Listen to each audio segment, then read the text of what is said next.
I sit down with Mattias Johnsson from Freeleague Press. Hello.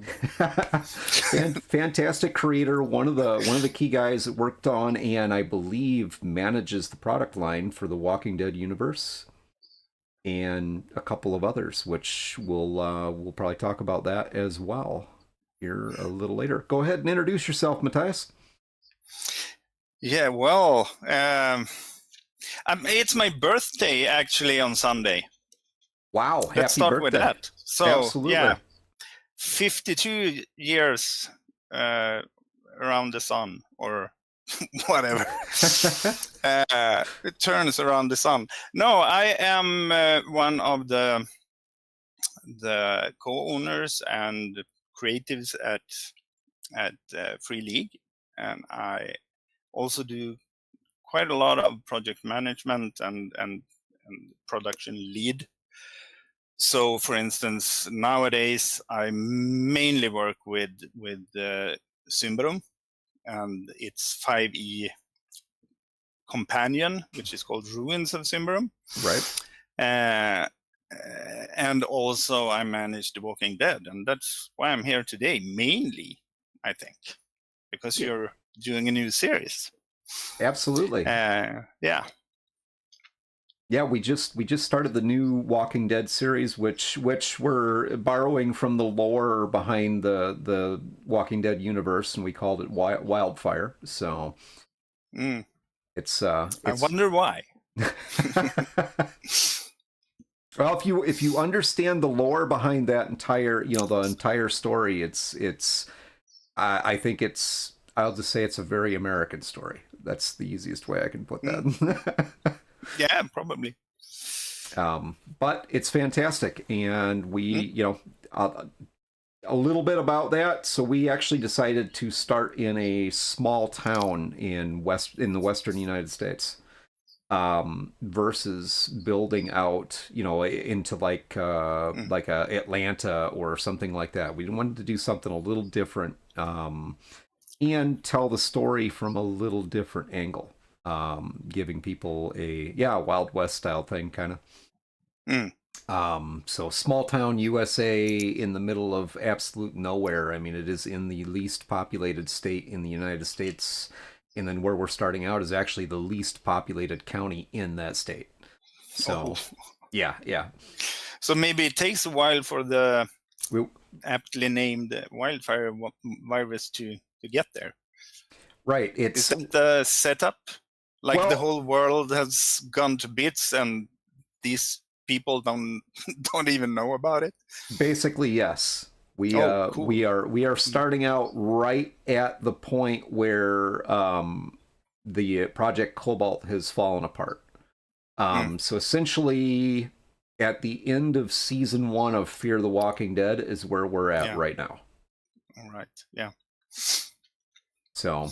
Yeah, man, I'm happy to hear that, because that was one of our absolute priorities, that the game wouldn't be setting specific. You don't need to play in the campaign environment that we provide. Right. You should be able to play it at home. I know one guy who actually turned a game session of The Walking Dead into basically live role playing at the table. Like the players made their characters, and then they started playing with the phrase like, "You're sitting around the table, preparing to play a game together." Mm-hmm. And then shit started to happening right there in the apartment, but in their mind, of course. Right. Years ago, I had a group of players that I used to play with, that we had created kind of our own. We called it Dead World, but we had used, I believe it was a cyberpunk mechanics, and kind of created our own little Dead World environment for playing in a Walking Dead style universe. So having this role-playing game now makes that a whole lot easier. It glads me to hear. But I guess you do some house ruling then? House rules based on your previous games? Because Actually, for the cast for this stream is none of those people are part of the okay, cast for this okay. stream. We are using the mechanics from the game, the Walking Dead universe. It's just a bit of where the game kind of starts you out in that Atlanta area, and deep into everything's already gone to hell, and we kind of backed it up tight to the lore of, hey, we wanted to. I really my first intention was to give you kind of the same feel you get from Fear the Walking Dead season 1, where you kind of have the before, and not everything's gone to hell yet, and people are living a normal life, and then kind of that transition into the suddenly the zombies outnumber us all. That's usually the most interesting part of any. We are talking Walking Dead now, so there are no zombies, but I mean, in the zombie genre, right? Those have you seen those British European movies, 48 Hours and 48 Days, and now it's 48 Years coming out soon, I think. Yep. It's Can't wait. Always most interesting to see the fall of civilization, to see lives as we know them just crumble into and being forced out into not only living in another way, but becoming someone else. You're absolutely right. I understand the appeal. Yeah. Well, and that's we wanted to kind of get that feeling, but at the same point in time, be able to kind of stay with, reasonably within the mechanics of how the game is set up originally, because I felt like that would kind of appeal more to. I don't want to tell a story that was so far different from the game that a person, watching our stream and deciding, hey, I want to try this for myself, isn't going to be able to go, I don't want them to go buy the game and be like, well, wait, this is totally, what is this? So we just, that's what led us to this area of the country where we actually were looking for a place that we could pull this story off and be like, okay, these people are so far, you know what I mean? They're way out there on their own in the middle of nowhere. It is not likely that, the zombies are going to be a huge threat right off the bat.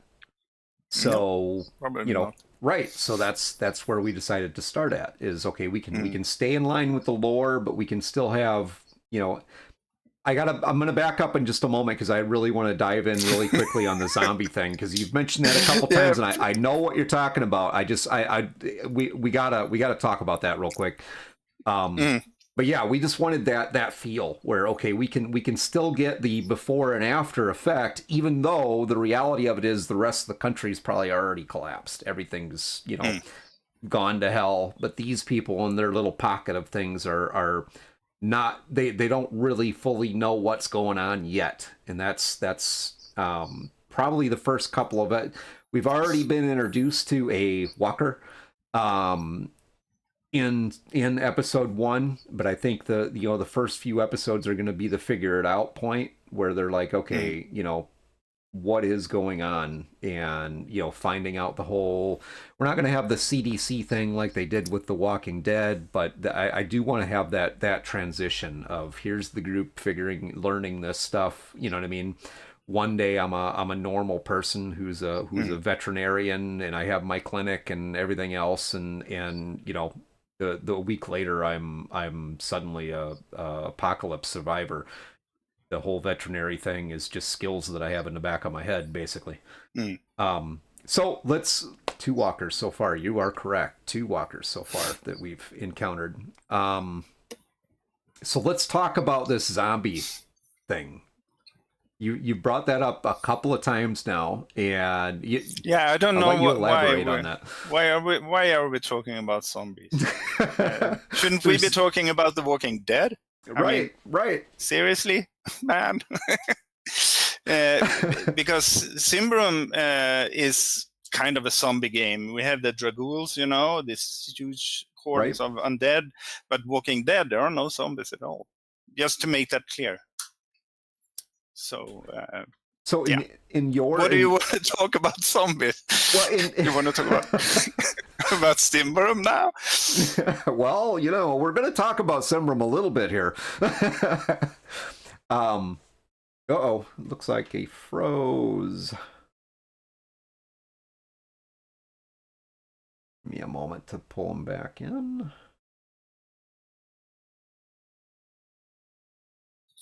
No, there you are. Actually, there I am. Yeah, there you are.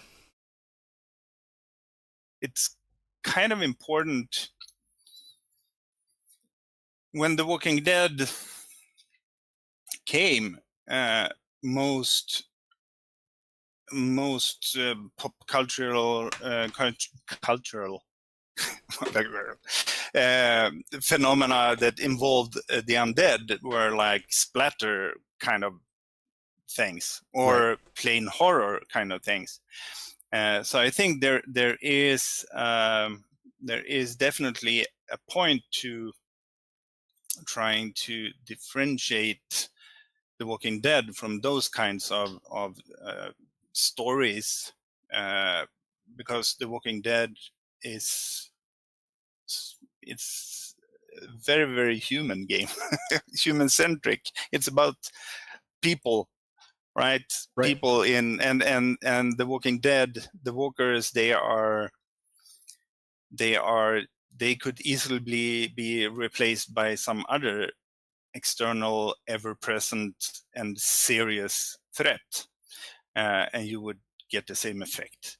So as I told you when we talked a little bit before we launched the stream, I finally convinced my wife to watch The Walking Dead with me, because I knew she would love it.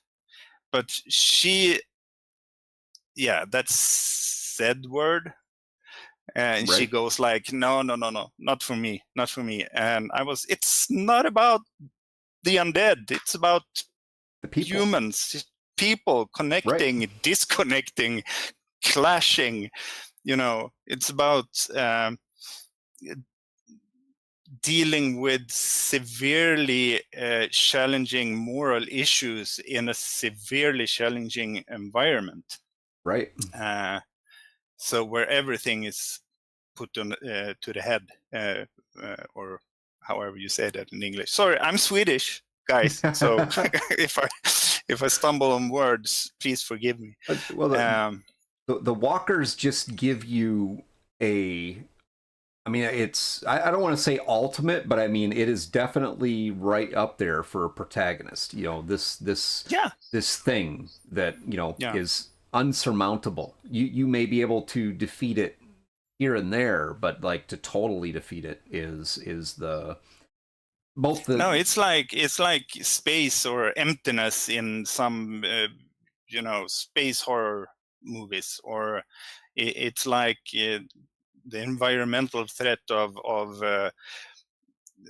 global, you know, catastrophic environmental stuff that happens. It is a phenomenal.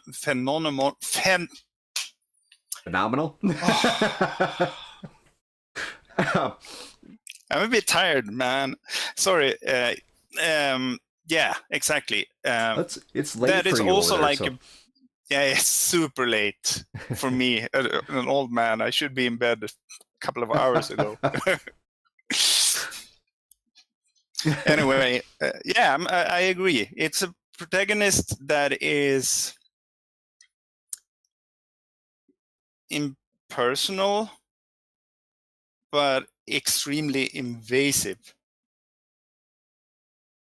So, like a vacuum, or something. Well, you can't really fend it off. Right, exactly. And what that, that in a way, what that lends itself to is your ability to explore kind of the deeper part of, what it is to be humanity. And that's not just the ugly stuff. That's the, No, no, no. the Yeah. beauty to it as well. Yeah, the beauty comes off all the more clearly when set against such a backdrop, I think. And that's why the characters are so easy to love. Right? And And hate. hopefully, I mean, and hate in some cases, but even in that kind of an environment, it doesn't take much for a character to appear at least somewhat, or not maybe appear, but that you can feel sympathy even for the devil, if the devil was a human in that environment, if you know what I mean. Right, right. A person that would be total insufferable arse in any normal situation, here you need them, and maybe you can also on some level understand why he or she are acting like they do, given the Right. circumstances. So that's an interesting, when really going to the extremes with the environmental or the milieu that the people are in, it kind of brings out what's at the core of it. Virtually, I'm going to be pretentious now. It's fine. It's Really fine. super pretentious. But I mean, all great art is about the human condition. And in that sense, I would say that not the game necessarily. I'm not that in humble or unhumble or whatever. But the concept of The Walking Dead is art. 100%. Yeah. I mean, it's art, and it's a form of storytelling that I look at this universe as being a form of storytelling that really does it allows you the freedom to explore essentially whatever you want to explore. When it comes to the human condition, obviously. Yeah. I do want to. So Younghand actually has a comment here in the. I kind of want to ask you a question about this. So Younghand, Rob actually is Robert Ramos is the host of the Update Log, which is one of the programs that we do. Yeah. He says, I see where Mattias is coming from, but some characters in TWD, especially the novel and show, were irredeemable. So what are your thoughts on that? I think so too, personally. There are characters, we don't want to spoil for people that hasn't watched the whole show yet, but there are characters that sort of try to come back from being, in my view, evil, and it feels really, really hard to accept them anyway. If I think that's what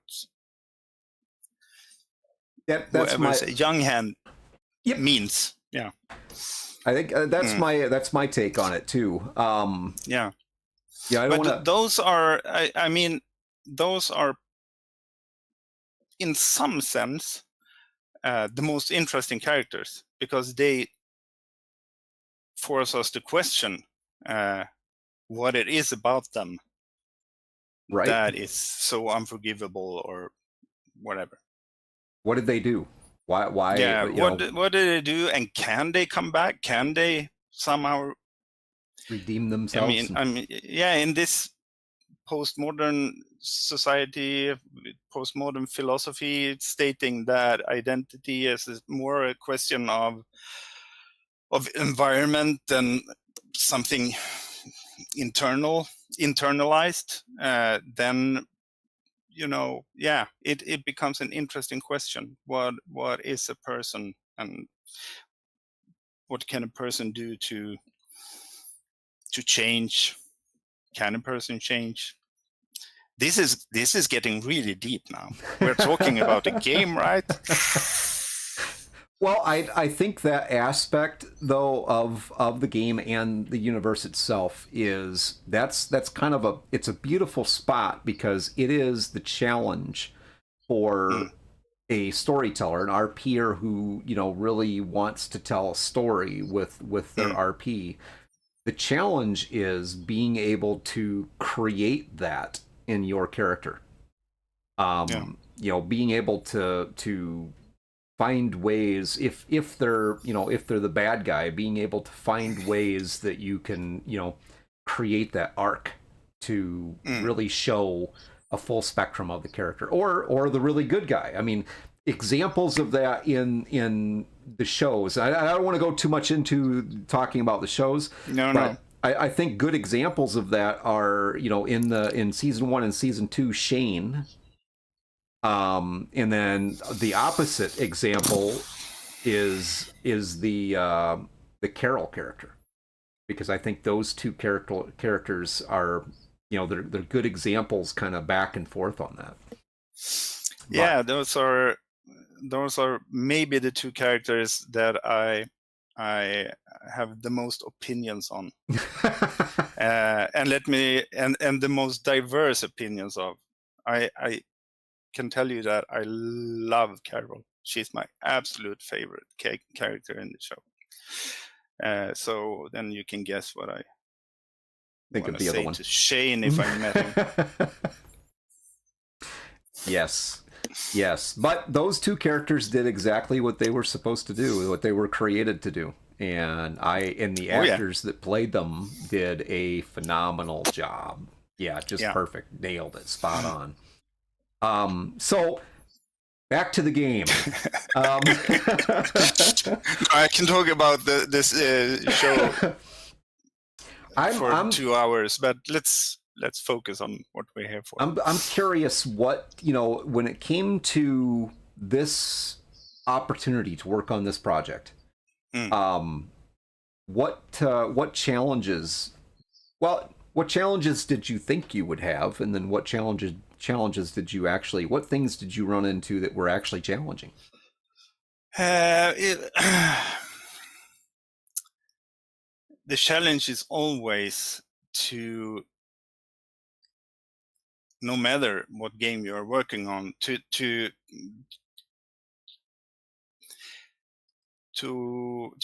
make a vision of how the game should play come true in the rule set. Become to rulify or gamify a concept of an experience that we want people to have.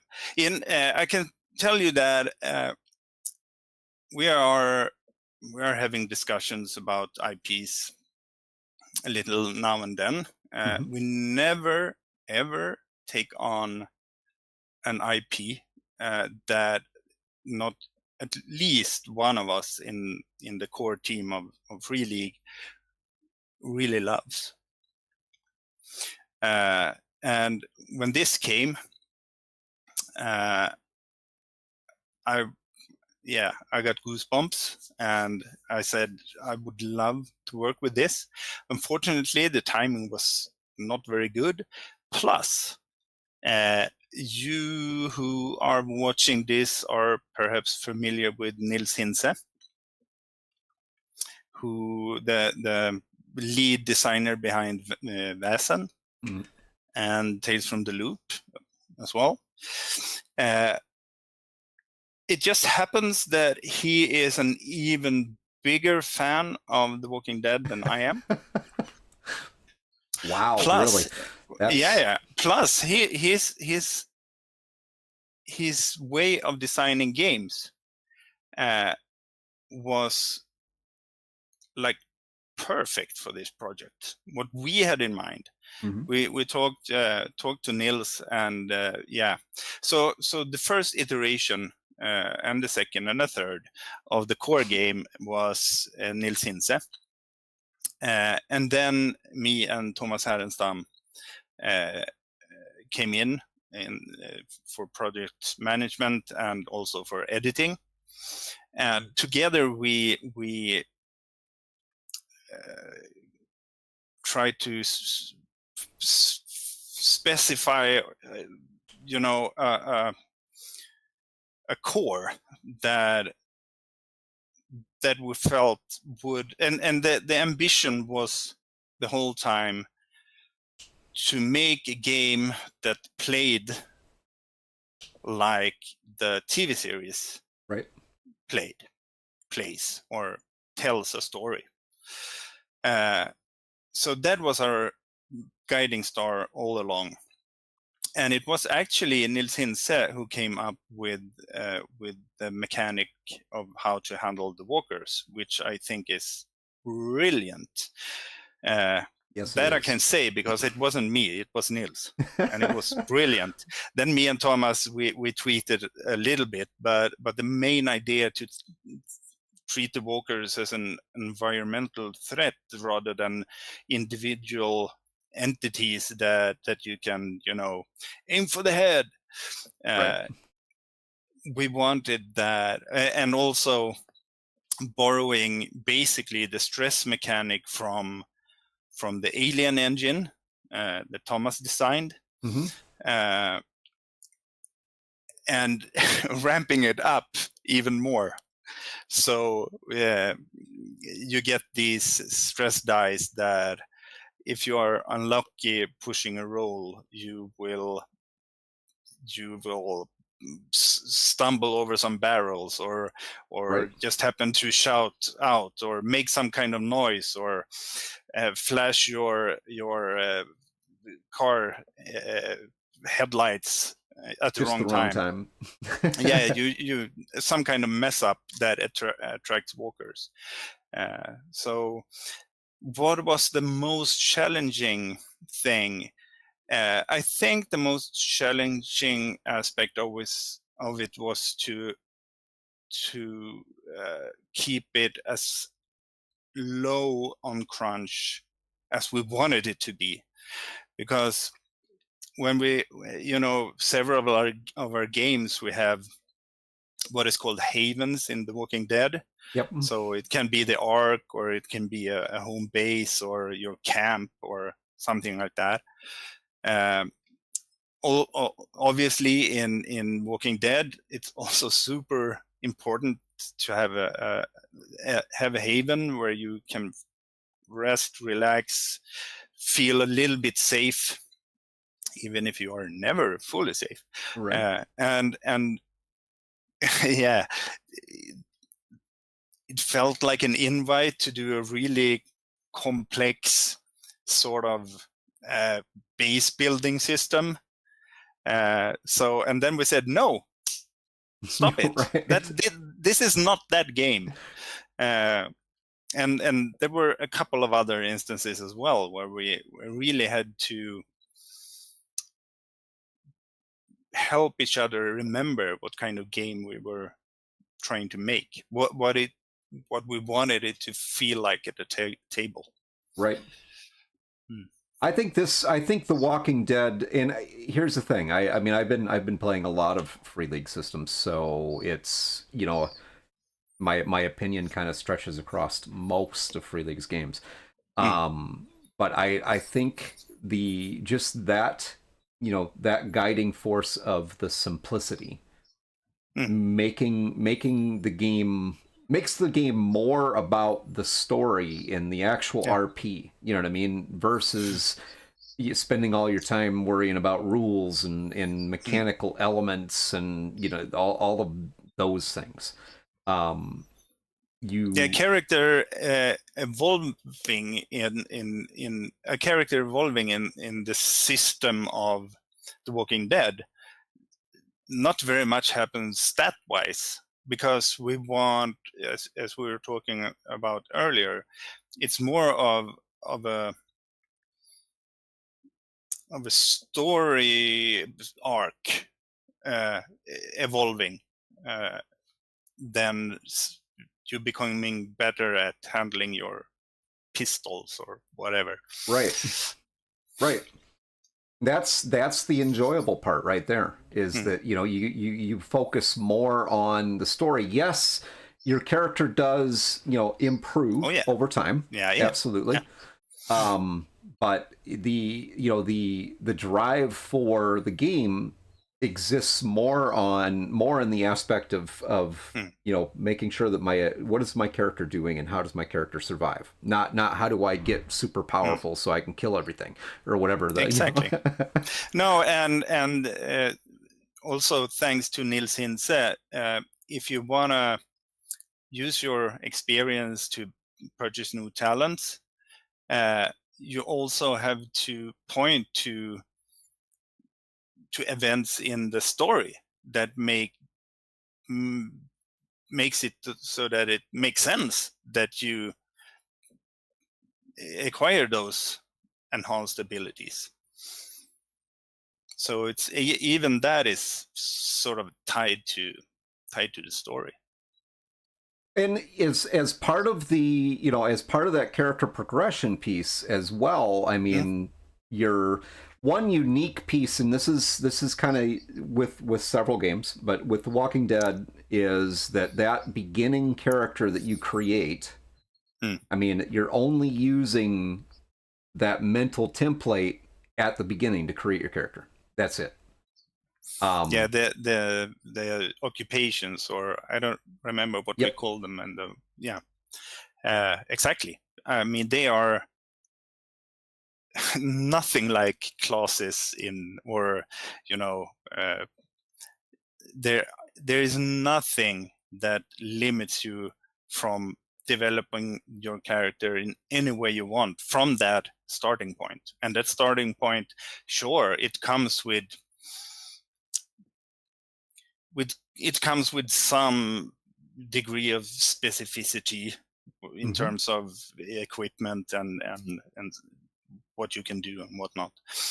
But that is also, I mean, not even in the starting point. At the starting point, the stats are super specific to the different occupations. It's more the story hooks, your drives, and your you know, all the more social aspects of the character creation that is tied to what kind of previous occupation you had.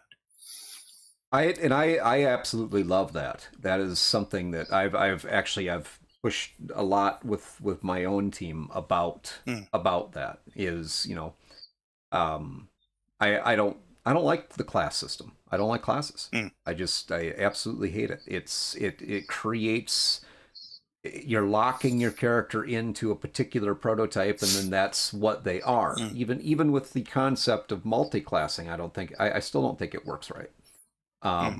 You know, no, but if you're striving for a super balanced gaming experience, right?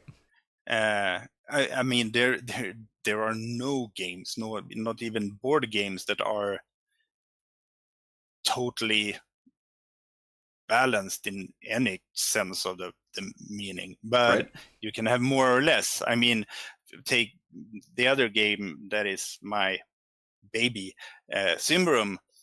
You can build yourself a really, really crappy character, or you can build the class system makes it more or less impossible to create a bad character. So I've done that many times, creating a character that later. And I love that.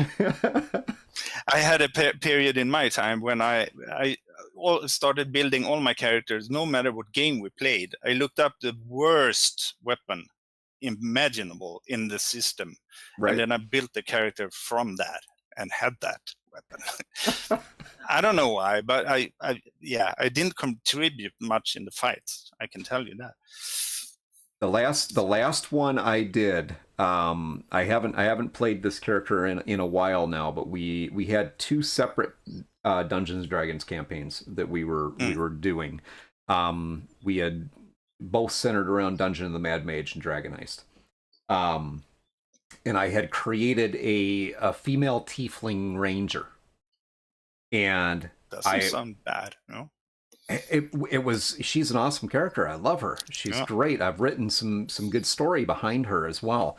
But when I created her, for some reason I totally spaced out rangers and perception.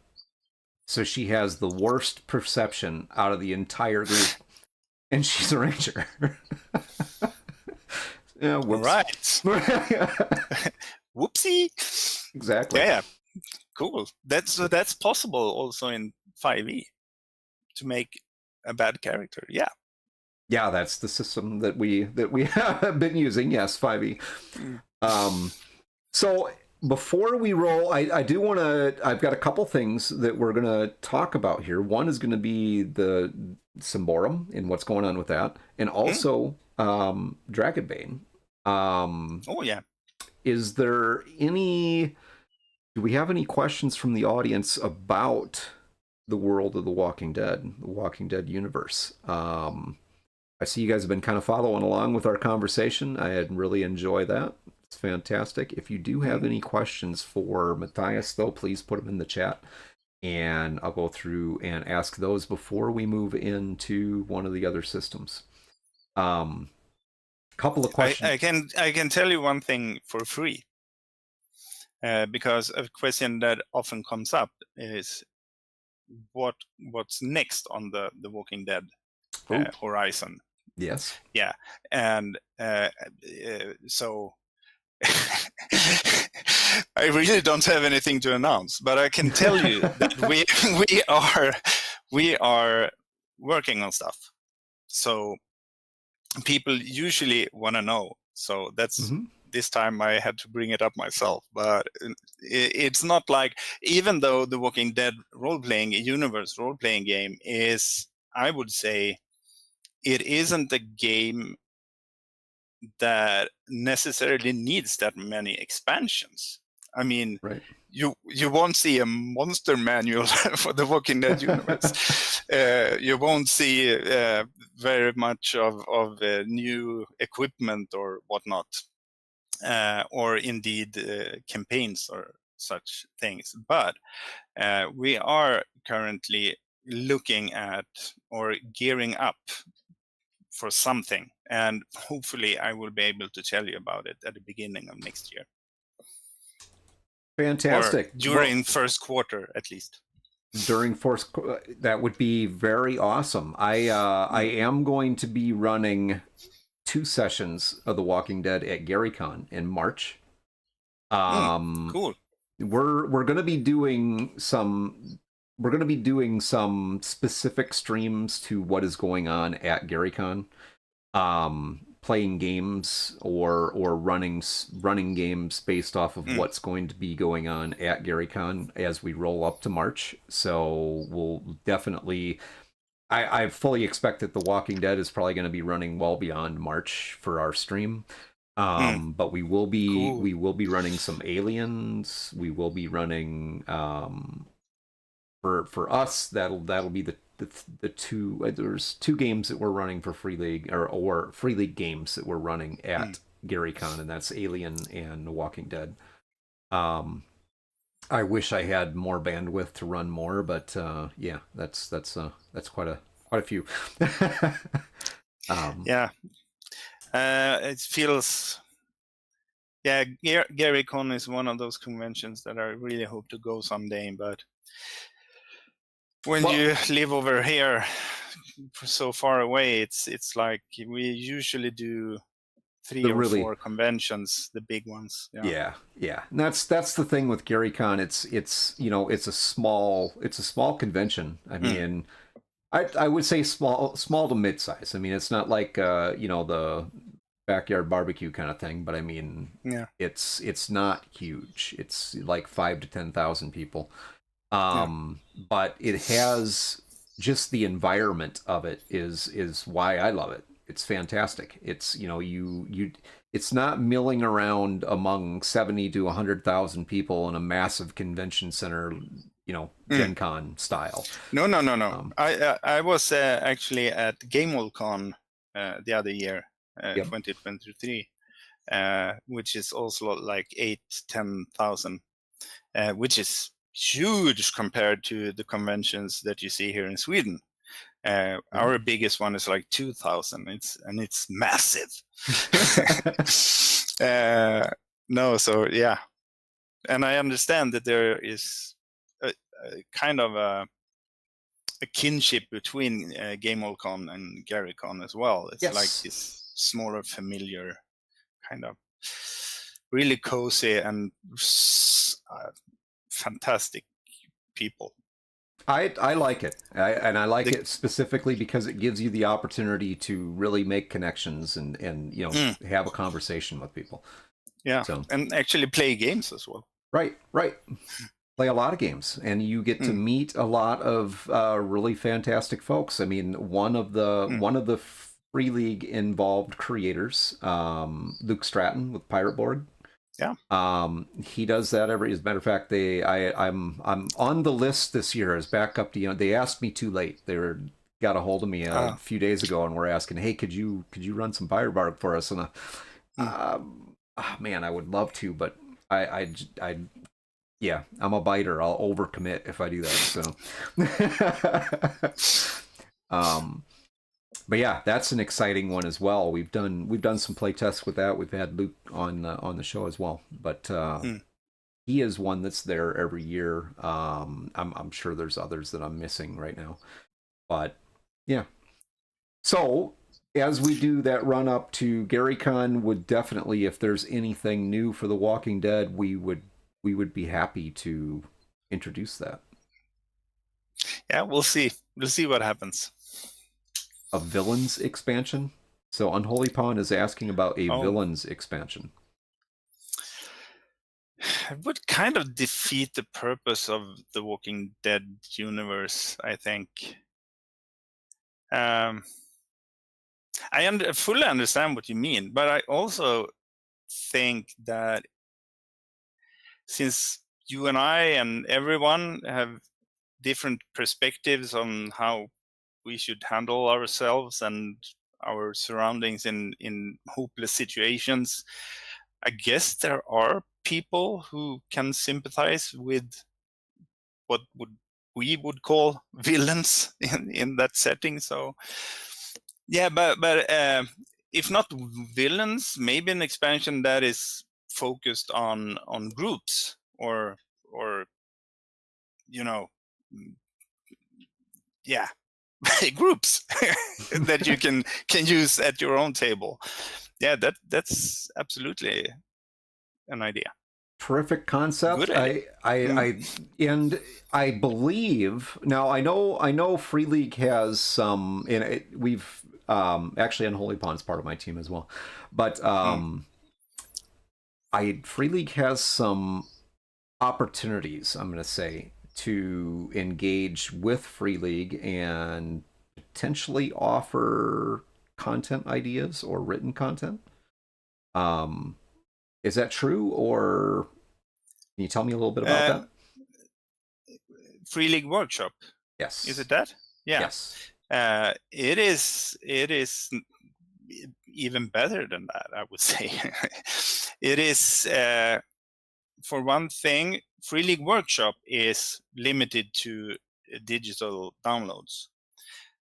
Over at Drive-Thru RPG, you can download templates for, if not all, then soon all our games. And you can create your own content. It can be adventures or some source material or lore or whatever.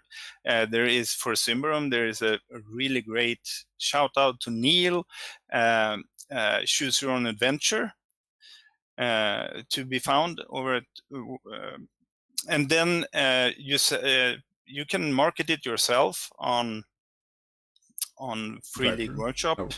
And I don't know exactly how big a part, but that you get, but it's like a split. I think maybe 10% goes to Freeleague, and then some to the platform, and then you get to keep like 50% or something like that. So so that's one thing. Then we have for Dragonbane, we have basically an open license, or I don't know the exact correct term here, but where you can make your own, and you can make your own expansions and supplements and whatnot, and you can print them and you can market them as you wish, basically. So that is not for all our games. Right. We have Mörkborg. The Mörkborg franchise has that kind of thing as well, making it possible to create Cyborg and Pirate Borg and all those other Borgs. I personally looked at that at the Mörkborg system for some projects for sure, because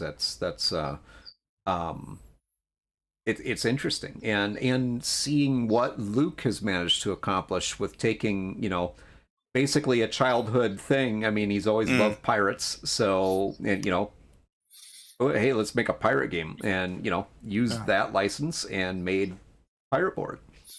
And it goes to show that if you follow your heart and make a game that you yourself really love, there is absolutely a chance that we will pick up on that. And in Luke's case, I think we're co-publishing Pirate Borg with him. But then there are other spin-offs from Mörkborg that we are not involved in at all.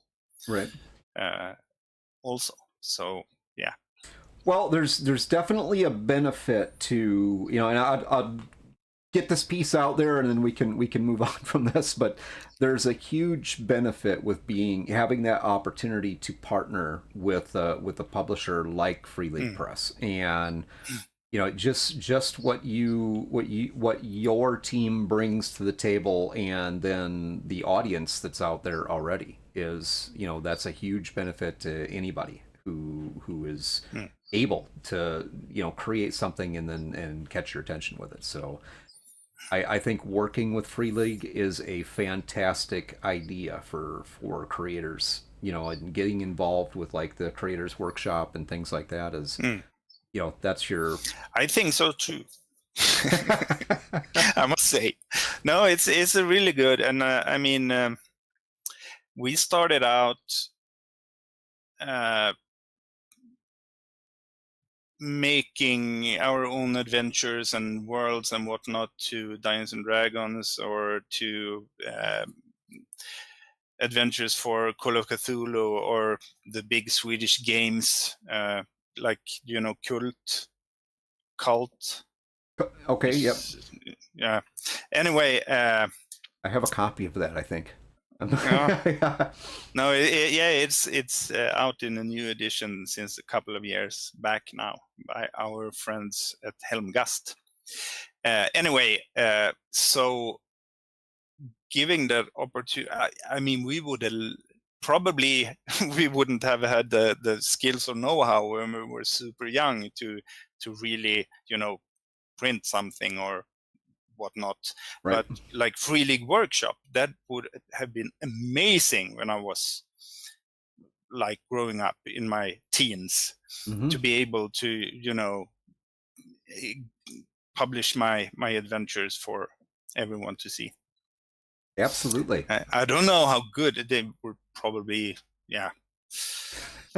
Maybe it's a good thing, because I might have gotten deterred and then from a GM standpoint, I don't know that this is true, but I have heard that every GM is the best GM. So that is probably true. And from a player's perspective, because that is an interesting fact, I've done my fair share of GMing, but I have mostly been a player all my years, which I think brings another to comment on your the law you expressed, that every GM is from a player perspective, I would say that every GM has his quirks. Absolutely. I did an interview about a month and a half ago, where I another channel, they wanted to interview me, and it was we had that discussion about, you know, the master GMs or professional GMs, and you know, my thinking on, I don't think there is such a thing. I really don't. Professional, okay, if you get paid to do this, all right, so it becomes a profession for you, okay. But when it comes to the master, hold on just a second. And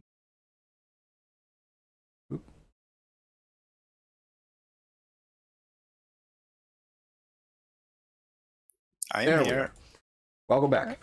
So I don't see the feed anymore, or did it restart? The comments should be. Let me. Are we live? Good. We are live. Yes. Okay, let's continue. All right.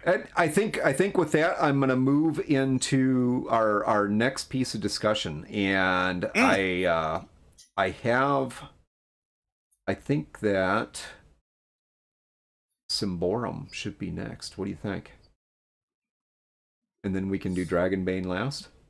Yeah, sure, absolutely. So there we go. A little bit of skin change, so we can look at some Symborum art in the City of Eternal Euphoria. And I have not had, I apologize, I have not had a chance to look at this yet, but I am very, very interested in it. So no, it's not out yet. So it's on pre-order right now. It is a city module, freestanding. It's not part of the Throne of Thorns. It's 176 hardcover, 176 pages bound in hardcover.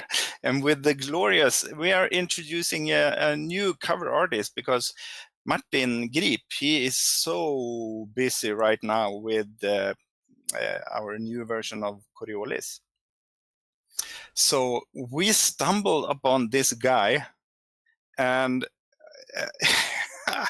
it's almost too good to be true. His name is Grant Griffin, and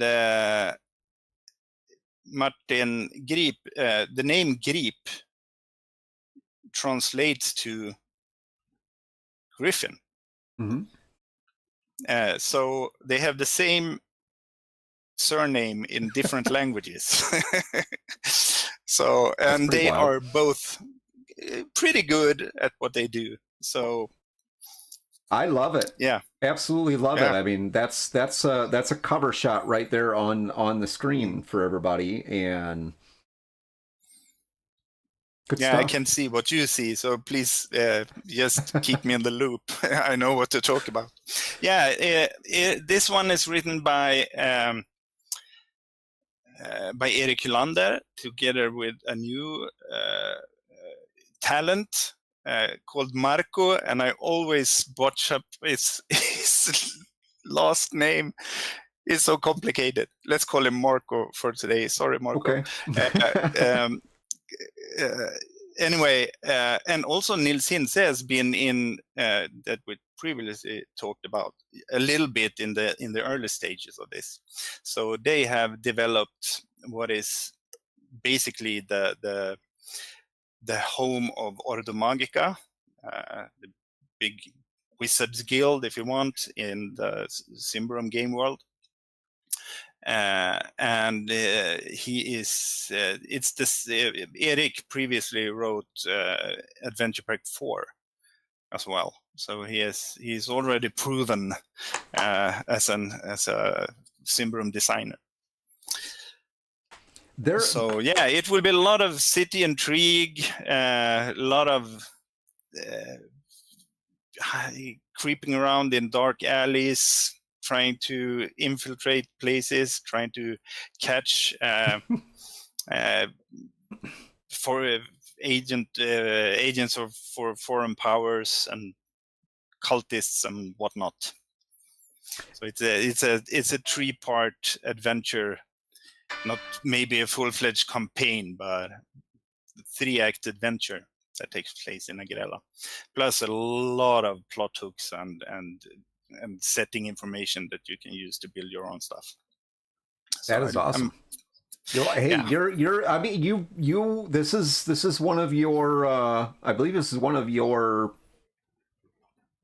preferred projects. Your biggest project. Oh, yeah. Yeah. Let's leave it at that. No, I mean, Symbaroum is the game that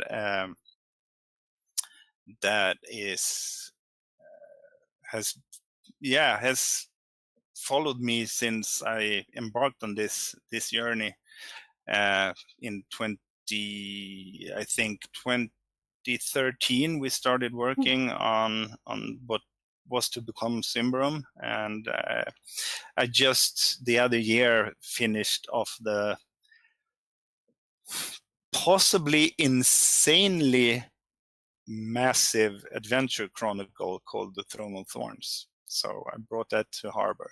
So we are not really ready to announce anything after what comes after Agrella, but I can tell you that we are working on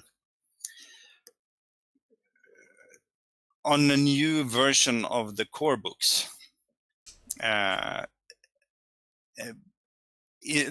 a new edition. Right. It is not going to be so drastic a change in any respect that you need to, buy everything new. Right. That's good to hear. Yeah. So, but exactly, and we are in such an early stage of this development now that it is too early to say that exactly what kind of products you will see. But there will be some rearranging, because Symbaroum is that sort of game. It has evolved over the years, and we have information about the setting and various rules elements and so on spread over a dozen or so books. Right. Yeah. So we need to do a little bit of a restructuring, and we will come with an announcement sometime during the first half of next year. And also, I should maybe mention that in 2026, it will be the 10-year anniversary of the release of Symbaroum in English. So we are gearing up for something. We are also working on a new campaign main setting, you can say. The Davokar region will always be there, right. But with the Throne of Thorns finished, we as a creative team leave sort of the continued development of that region to the gaming group, because the Throne of Thorns can end in so many different ways that were right. we to continue publishing stuff, it would clash with what has happened at many tables. So we are shifting focus to a new setting, main setting for upcoming expansions. And exactly, yeah. I gotta say that is beautiful, man, because yeah, it just speaks to the attention that Freeleague gives to their audience, to their customer base. Just what you just Oh. said, because you're putting you're putting Two concern things. into. Sorry to because Yep. I don't want to downplay. I mean, thank you. Mhm. I hear what you're saying, and I truly hope that you're right. But two things. First, when you design an epic campaign or a chronicle or adventure path or Mhm. whatever you want to call it, at least me, I have always been of the opinion that it feels extremely meh if the end sort of doesn't do something with the setting. You build up to this cataclysmic kind of event, and then bang, it's done, and then you keep playing like nothing basically has happened. Right. So that would not happen in Symbaroum. When you come to the end of the Throne of Thorns, the end is in your hands. So that is one thing. The other thing is that we are sure catering to the players, but we are catering to who we are as players, Right. who we want to be as players. This is how we want the games we play to be. Oh, I'm stumbling here, but the thing is that we have always played that way. We Mhm. have always made the games our own. We have always, with the games we are making now, we try to make that a little bit easier for you. I love Also, that. I absolutely yeah. love that. We are also, we've been working on for a couple of months now. We've been working on a straight to video production, basically, of Mm? Symborum. Ooh, Our plan is to launch that at ideally by the end of January. It's a couple other things that we're working on at the cool. same time, so we've been a little delayed with that. Mm. But I am very excited about it. We're basically doing the background play to it right now, kind of building the story and the team and the character building piece just enough to launch the game and Mm. have the characters just ready to go. Um, it's exciting, and I absolutely love the world around Symborum, Davokar, and listening to what you were talking about. I think there's such a large degree of peripheral around the established world in Symborum Mm. that I mean I could see that going. What? Couple of years more. Well, but where that yeah, but I mean where you could go next. The what's Yeah. next is like wide open. You know what I mean? Mm. You could go anywhere. Want to know? I want to know if you're willing to tell me. Have you seen that there is a curious little document uh, that I found, or it was sent to me maybe from inside the game world. It is an official report from the Royal Secretarium to the Queen's Council, dictated by no other than the head of the Royal Secretarium, where he speaks to the regions surrounding the Davokar region. Hmm. So he speaks to uh, the old land, Alberetor, the land of the Dark Lords, Leastra. He speaks of the realm of the Order, and so on. It's called Report 22 colon.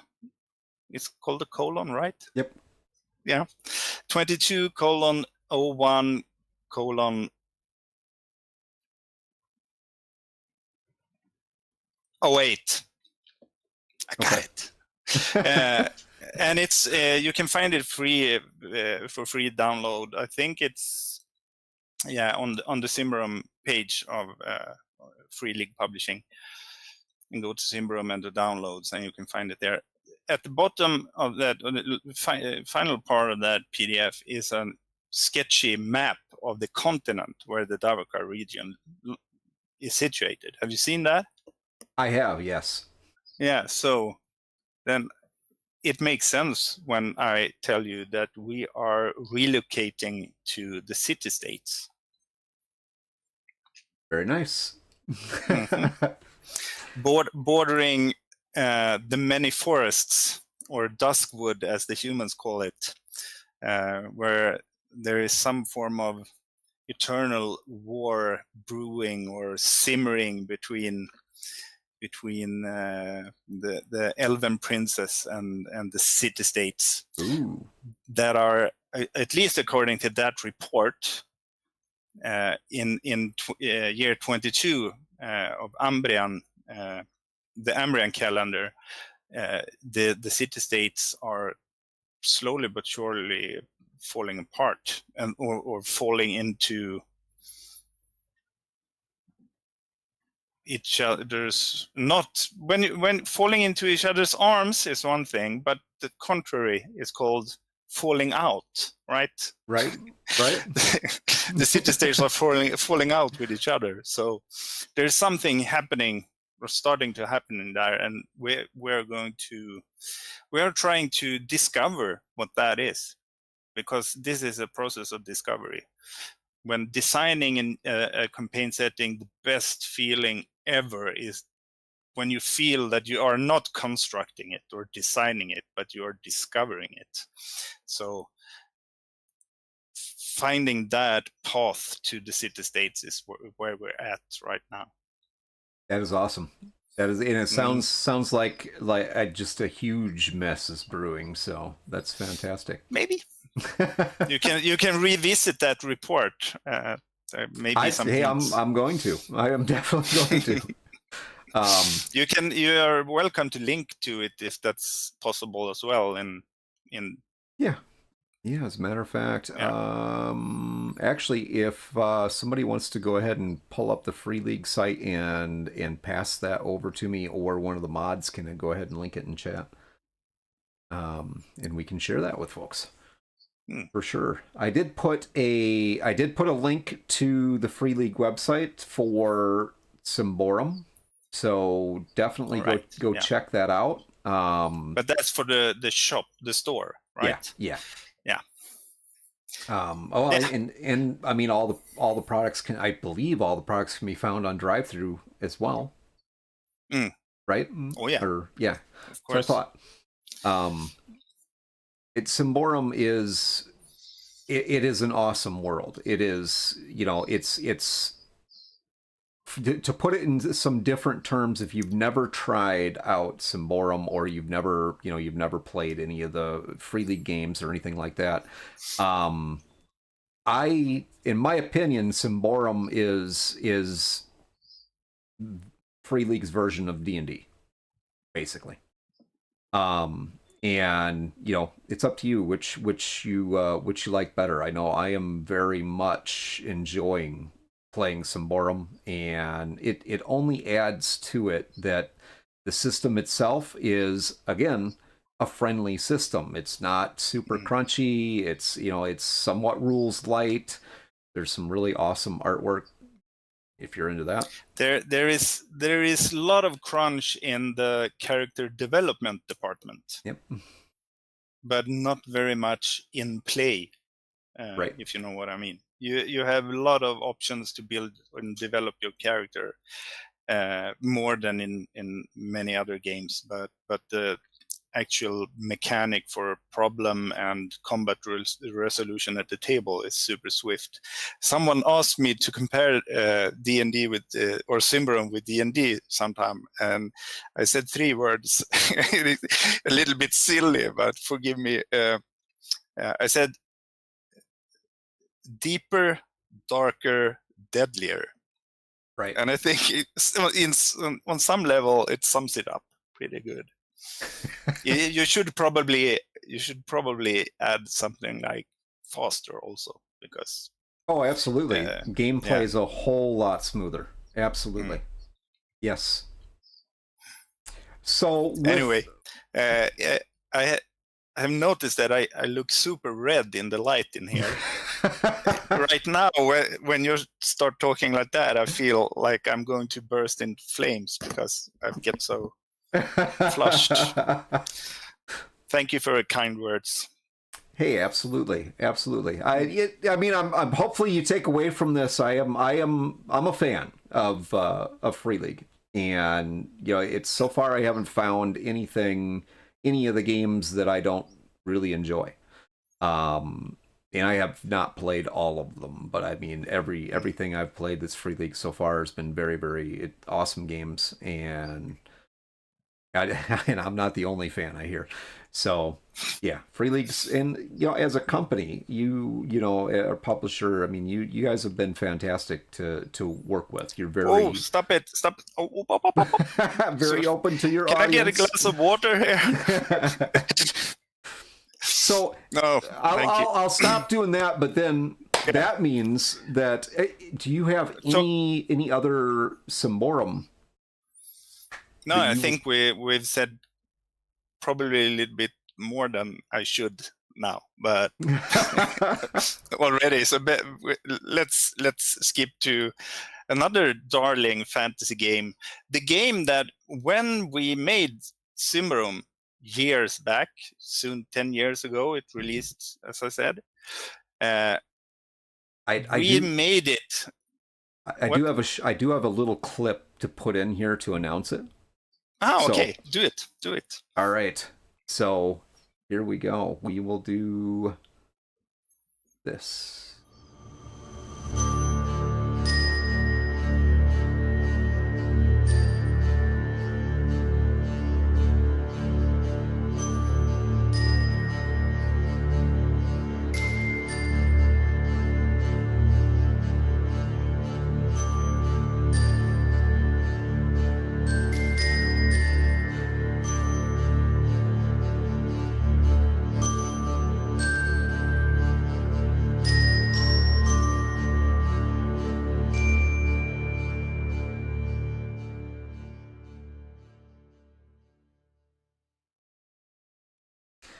There we go, and we're back.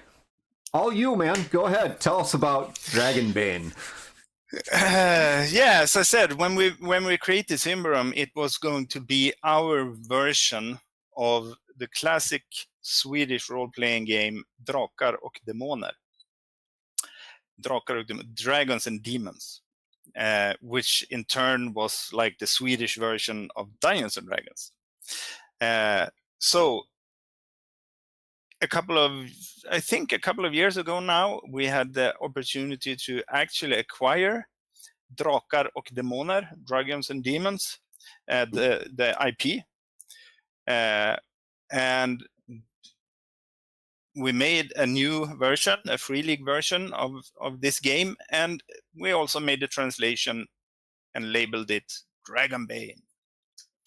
So what you see when you look at Dragonbane is our version of the really classic Swedish role-playing game that basically everyone played in the 80s, and we played like crazy growing up.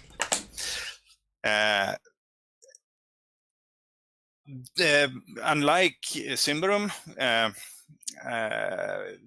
Dragonbane is not my baby, but I have the, or I was going to say that I have the fortune to be able to work on it, but I would never have taken no for an answer if someone had tried to stop me.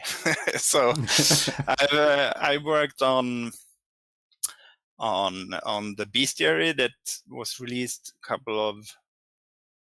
was it this year? Maybe early this year. Yeah, I think it was. So. If it wasn't, it was late last year. Yeah. But I think it was this year. Did writing and editing on that one, and also I got to be a part of the new version of Path of Glory, because this is one of the, if Dragonbane is a mirror of the classic Swedish role-playing game that we grew up playing, this was the go-to campaign. So the first version of this was released in the 80s and only in Swedish. And now we got to work together with the guy Roger Undhagen who wrote that golden oldie, and we have brought it up to speed. Quite a lot of things are basically as they were in the original. We have obviously it's a different design and I mean the graphic design and art and whatnot, but I had the opportunity to work on the third act or the third adventure in this 3-part campaign that we did quite a lot of reimagining, because way back when it was, this campaign was finished by someone else than the guy who wrote the 2 first. So, and Roger, he wanted to, realize his vision of how the saga would end. So me and Roger and Thomas Härenstam, who is the project lead and brand manager. We don't have those sort of titles, but right. Yeah, we have written this, or I have written, but we have designed the third part together. So I'm super excited about this, which I hope shows, and that is also why I'd love that you bring that up on this talk. It is very recently released, so you should be able to find it at drive-through and wherever you buy your Freeleague adventures by now. Dragonbane is definitely on the docket for us to do some streaming with this game. Now it's a very different kind of game to Symbaroum and to The Walking Dead and to most other Freeleague games. Actually, from maybe it's because I know the game so intimately, but I think that our games we have a quite diverse catalog of different play styles, and the tagline for Dragonbane is, as I'm sure you know, is mirth and mayhem. So it's a little bit more straightforward, kind of heavy on the dice rolls, right. Heavy on the combat side, a little bit still kind of sandboxy, not super railroaded when it comes to the story arc of the adventures, but not as cerebral as some of our other games can be, like Blade Runner or Symbaroum indeed, or Coriolis as well. It's definitely different. I was introduced to this. I was actually introduced to Dragonbane at Gen Con 2023. It's the first time that I had taken a look at it there, and it's definitely been on the list for games for us to play, to really get out in front of and do some. Right now we're working our way through the Freeleague catalog essentially, and trying to at the least do one shots of everything that you guys have. It's we get stuck on certain titles, and then like right now it'll be Walking Dead, Symbaroum, and you kind of run out of bandwidth at a certain point for how many things you can do, and try to do it well. Yeah, that's the thing. Yeah, and I mean, we have been told that we have too many games. We've been told from time to time, and uh, uh, I know what you mean. I mean, we are a pretty small studio, and even if we are working with some great freelance artists, Mm-hmm. there is still a lot of work done internally on everything that we release. So that bandwidth is something that we talk about a lot. But the thing is, we like years ago when our two companies merged into what is today Freeleague, we had a discussion and we thought that we had too many IPs already then, Right. because then it was like Symbaroum, Coriolis, Mutant, Mutant Year Zero, that is, Tales from the Loop, Forbidden Lands just released, and then Alien was on the in the works, I believe. And we sort of decided that if we're going to do a new game, we have to can one of the ones we already have. Really? Yeah, because we were trying to look at it rationally and realistically, what we would be able to maintain, but we didn't factor in emotions into it, and the fact that what has happened is that we really like all our games, so canning them it's like out of the question. We can't do it. It's like we just keep making new ones. Picking which kid you're gonna. I mean, yeah. I'm gonna keep you three, but you gotta go. No, I think we seriously believed that we would be able to do that, but yeah, I guess that was wrong. So wrong. Well, I'm kind of glad that you didn't do that, because it's you have a fantastic lineup. Really, there's a couple of titles out there that I have. The Walking Dead got pulled in front of. It actually got pulled in front of Blade Runner, but Blade Runner is definitely going to be coming up. And Twilight 2000 as well is one that get all the sci-fi stuff knocked out first and decide, okay, what do we want to continue with there. And you have a new Coriolis on the horizon as well. Coriolis, yes. Yeah. Yes, that's once I get some things knocked off the list, then but yeah, it's we have a lot of depth to go yet, and ideally we're going to go through and do kind of an introduction to each one of these systems, which we're going to be doing an introductory walkthrough, not a live play, but introductory walkthrough of character creation and whatnot for The Walking Dead, probably before January 4th. January 4th will be episode 2 of Wildfire. So we kind of want to get together and just kind of give everybody a walkthrough of the game, the character creation piece and some of the mechanics, how it works. So we can develop that understanding of it, but that should be coming up. It's not scheduled yet, so if I'm a little wishy-washy, that's why I haven't actually pinned down the date yet for doing that. Wishy-washy. Yeah, that is a useful word. I must say, I need to remember that. Wishy-washy. Yeah. Yep.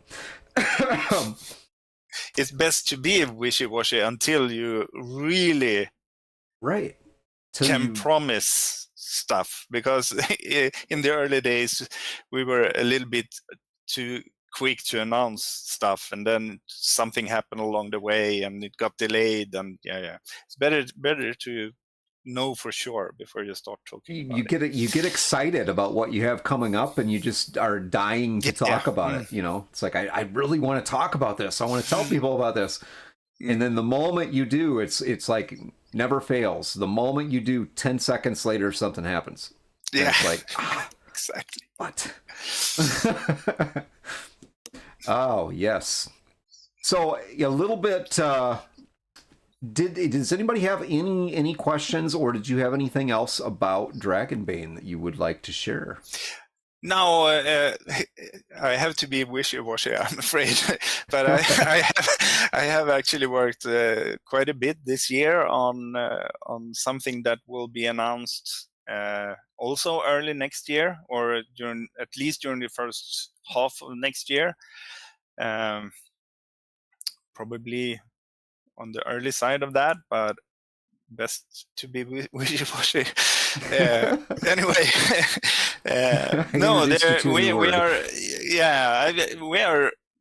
Dragonbane is we are, and I mean today for Symbaroum, when it's been around for 10 years, our aim is to release a new product once a year, a bigger one.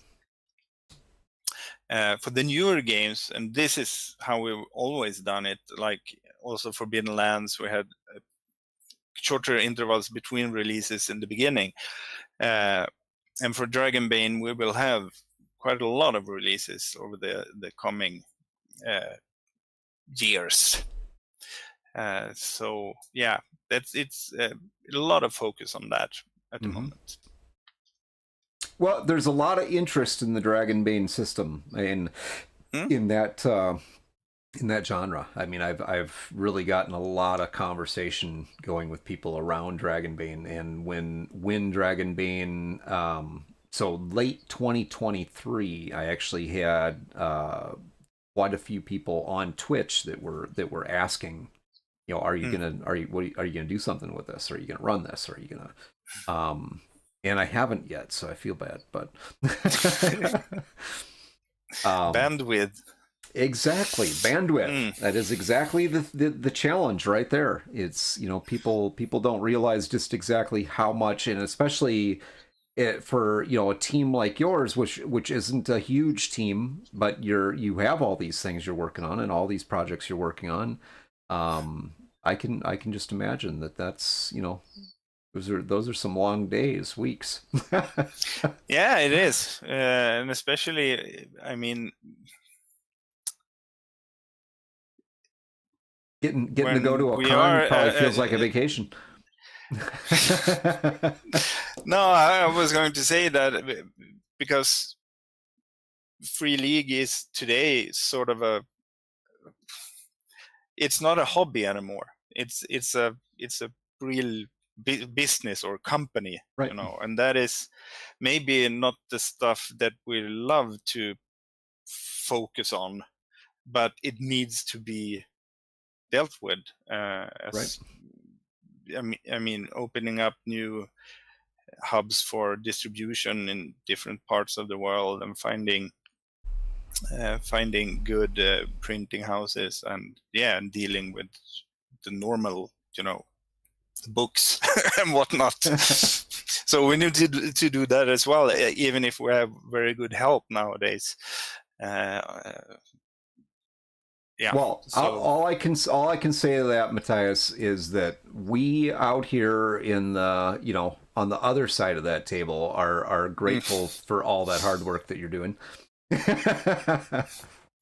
Yeah, and I mean, yeah, we feel that, which is why it doesn't feel like a chore. Right. Most days it doesn't even feel like a job. Because why? Yeah, we're sort of making a living creating role-playing games. Who would have thought that was a thing even? I mean, right. except for one company in the world. No, so it's yeah. We are thankful every day for how this turned out. Well, and yeah, I mean, it's a fantastic. Anybody who wants to be in, you know, that creative space.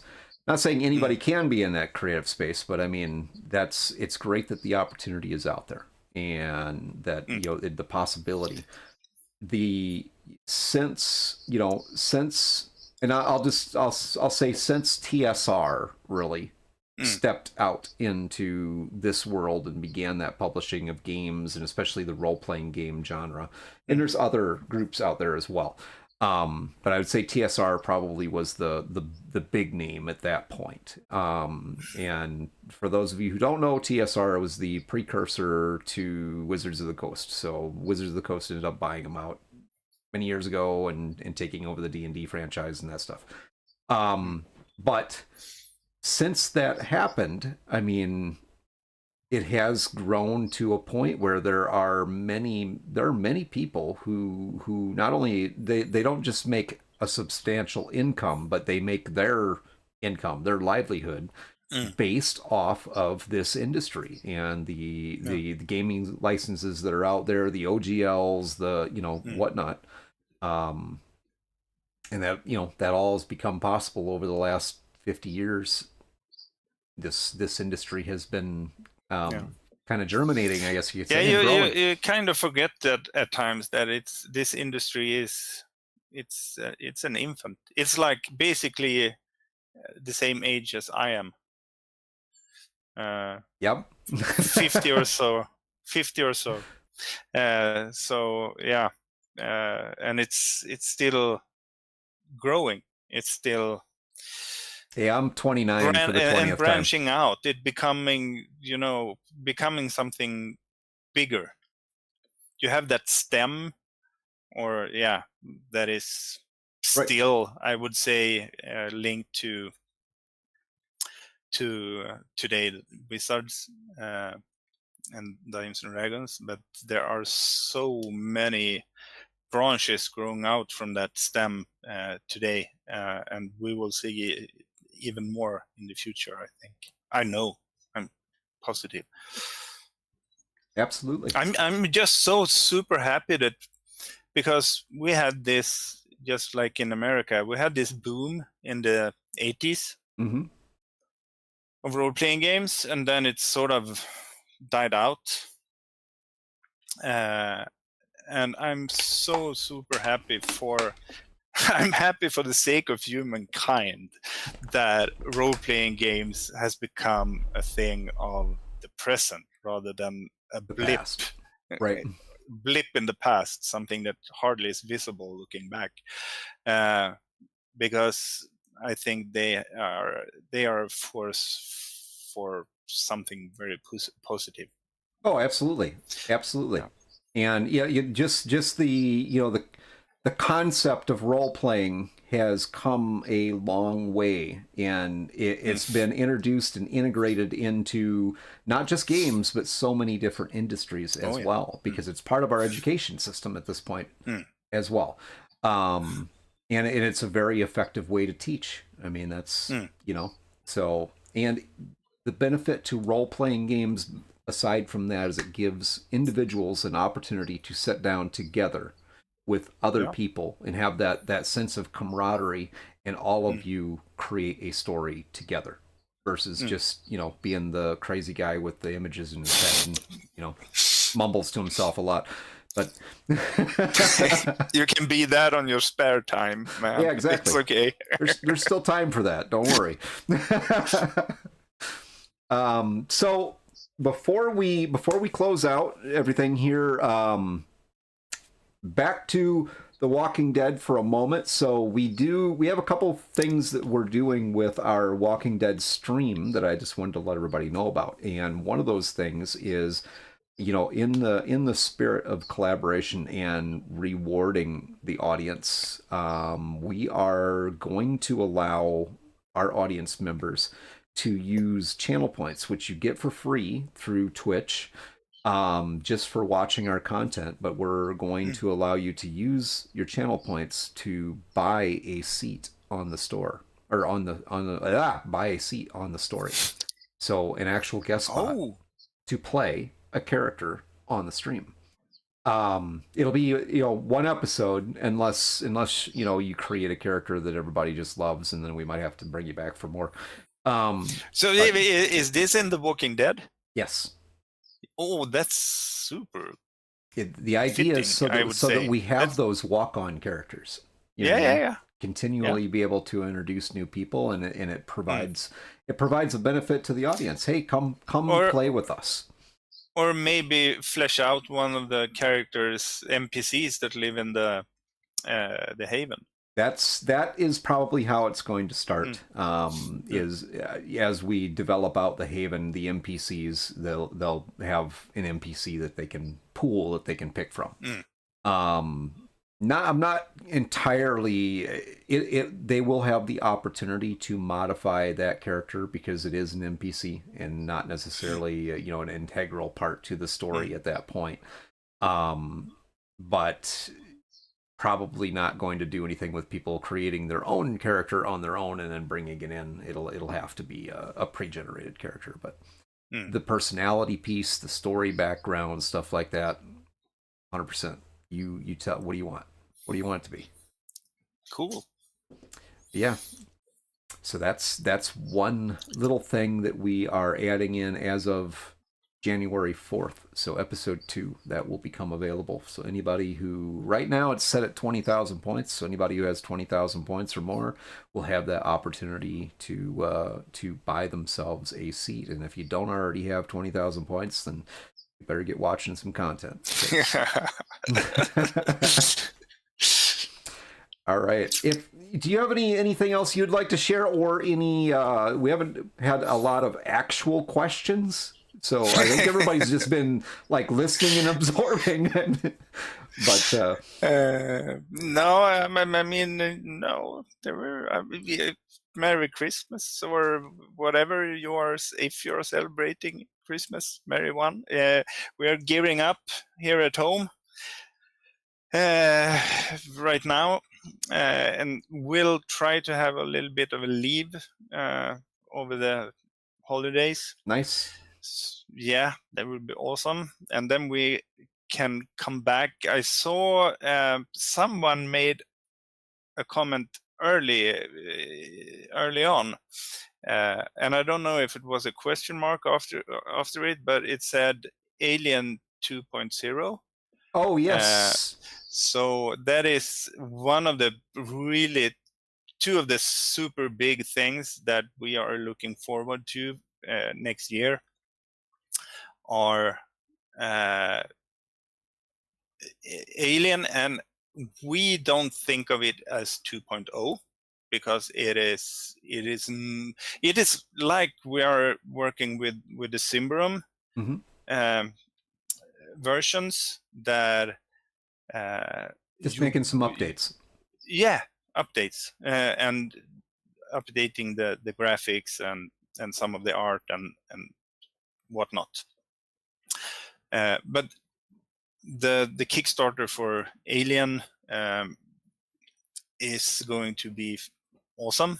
We are so looking forward to that, and then of course also the release of Coriolis: The Lost Horizon, which is coming sometime next year. I don't know if an exact date has been set, so I have to be wishy-washy again, right? Yeah, I'll be a little bit wishy-washy. Thank you. Yeah. And aside from that, we hope that we will bring you content for your favorite game. We really try to cater to fans of all our whole litter of games, as you would have it, of IPs. Is it called a litter of, or a murder of IPs? Well, maybe? Depends on what you're referring to, because I mean, it could be a congress too. I mean, it could be a congress of IPs. Yeah. Anyway, our babies then. Other than that, wish you a happy new year. Happy good end to this year first. It's not over yet. Not quite. Almost. Not quite. All right, and hey, same to you, Mattias, and thank you very much for coming on and chatting with me today, chatting with us today. It was awesome. Sharing some anytime. I'll definitely take you up on that. So. Oh yeah, please do.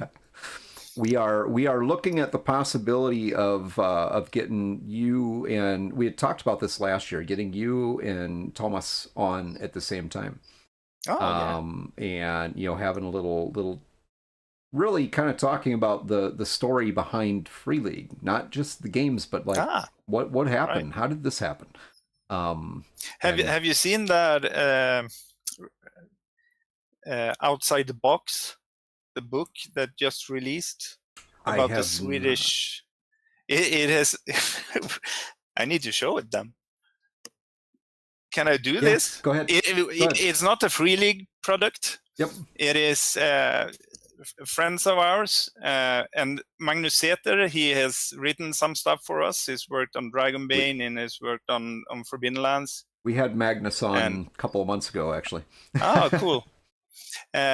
He has put together a book about, and this is how Sweden conquered the world of role-playing games. It's not very modest,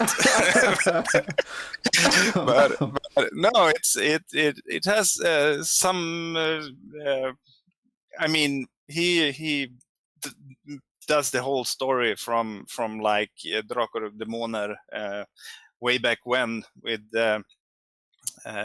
We have our Gary Gygaxes here in Sweden as well, but with other names. Yeah, and then a couple of chapters about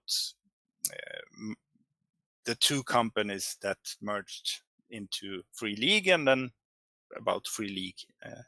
So if you're curious, I mean, that's a good place to start your research for such a discussion. Absolutely. That's fantastic. It's a good idea. Go pick up the book so you can get an idea of what we're going to be talking about, and then come listen to it live and be able to ask some questions. I'm sure people will be able to figure out some really good questions based off. So yeah, I think with that we'll close things out here.